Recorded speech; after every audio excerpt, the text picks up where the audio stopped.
Апрель-май айлары башталганда эле катуу жаан болуп, Өзбекстан, Тажикстанда эле эмес, Кыргызстандын айрым жерлерин сел каптайт. Баткен областында аябай катуу жаандын айынан Кыргызстандан өтүп барган сел Тажикстандын көптөгөн жерлерине каптаганын көрүүгө болот.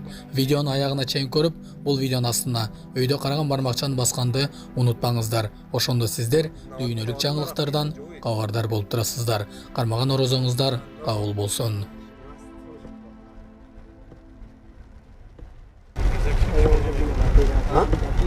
Я могу на одну рабине.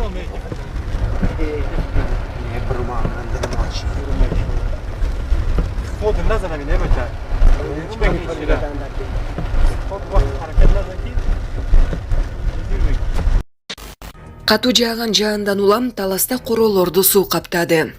Талас шаарында 22 апрелде кечке жуук мөндүр аралаш жамгырдын кесепетинен үйлөрдүн короолорун суу каптады. Бул тууралуу Азаттыкка облустук өзгөчө кырдаалдар башкармалыгынан билдиришти. 10 турак жайдын короо сарайларына, 3 турак жайдын жертөлөсүнө, 3 көп кабаттуу үйлөрдүн подъездерине суу кирген. Жолчубек уулу Урмат атындагы номер 9-орто мектептин айланасын суу каптаган. Өзгөчө кырдаалдар министрлигинин ыкчам тобу Талас шаардык куткаруу кызматынан автоунаа жана 4 куткаруучу тартылып, суу сордурулган. Материалдык чыгым болбогону кабарланды. Кыргызгидромет борбору 25 апрелге чейин өлкөдө туруксуз аба ырайы болорун эскертүүдө. Булак Назар Ньюс Кежи.